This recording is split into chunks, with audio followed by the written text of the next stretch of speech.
Muy buenos días, estudiantes del primero y secundaria. Con ustedes nuevamente el profesor Ángelo para explicarle en esta ocasión acerca del proceso de la hominización. Recordemos que los homínidos vienen a ser las primeras especies de seres humanos que aparecieron en el planeta y los primeros fueron en el continente africano. Recordemos quiénes fueron. El primer homínido conocemos con el nombre de el Australopithecus. El segundo es el Homo habilis, el tercero es el Homo erectus, el cuarto es el Neandertal y por último tenemos al hombre de Cro-Magnon para posteriormente ya aparecer la actual raza humana. Vamos a conocer al primero de estos homínidos que vivió en el continente africano, cuna de la humanidad, cuna de los seres humanos hace 5 millones de años, el Australopithecus. Era una especie de homínido que llegaba a alcanzar entre 1 metro a 1,20 metros de estatura. Se sabe por investigaciones que hubieron 4 tipos de homínidos.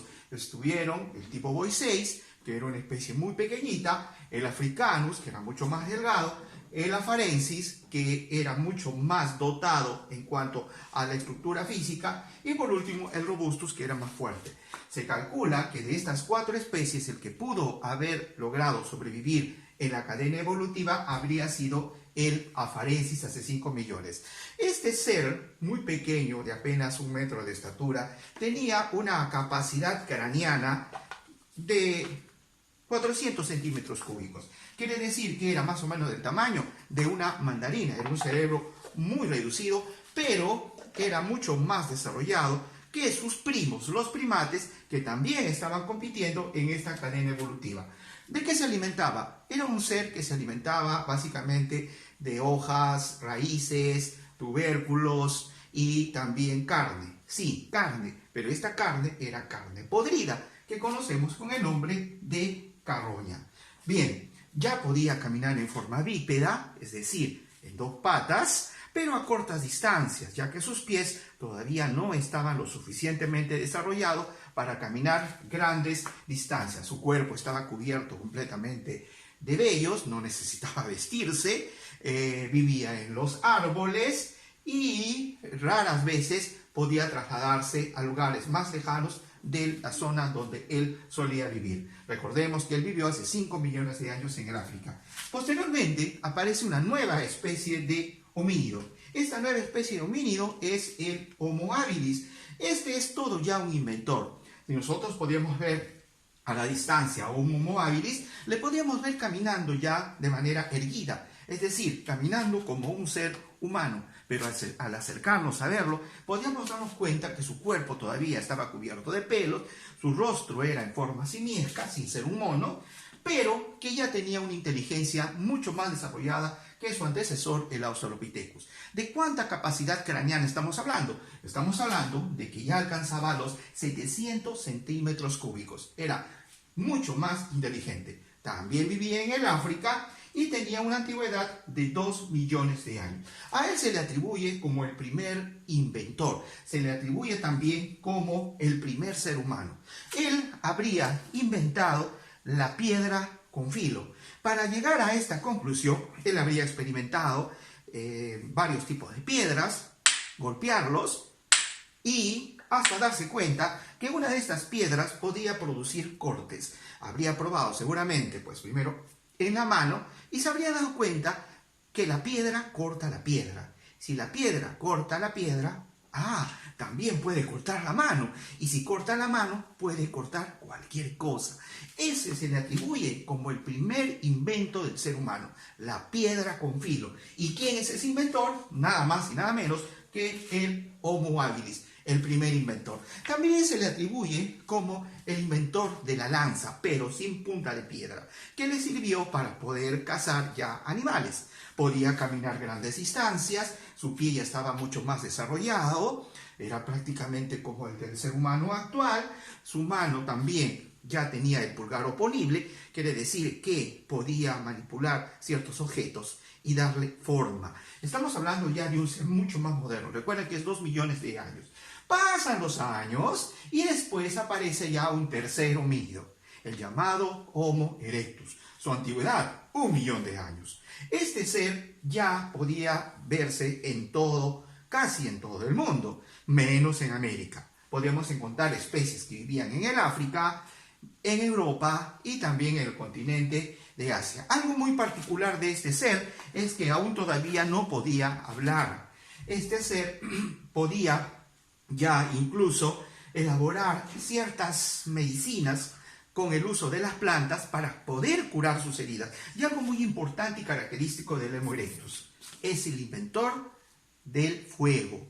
Hizo uso del fuego, que le sirvió para asar los alimentos, le sirvió para protegerse de otros animales, para protegerse del frío y también para endurecer sus puntas de lanza. Algo importantísimo también, él ya vivía en cavernas y él ya podía crear ciertas herramientas con el uso de la piedra con la madera. Su capacidad craneana, mucho más evolucionada. Él tenía ya una capacidad de 1200 centímetros cúbicos. Y recordar que vivía ya prácticamente en casi todo el planeta. Sigue la cadena evolutiva y ahora vamos a encontrar otra especie mucho más desarrollada. En lo que yo digo, el auténtico hombre de la caverna. Ese hombre robusto, de gran musculatura, un hombre bastante resistente al frío. Estamos hablando del hombre de Neandertal.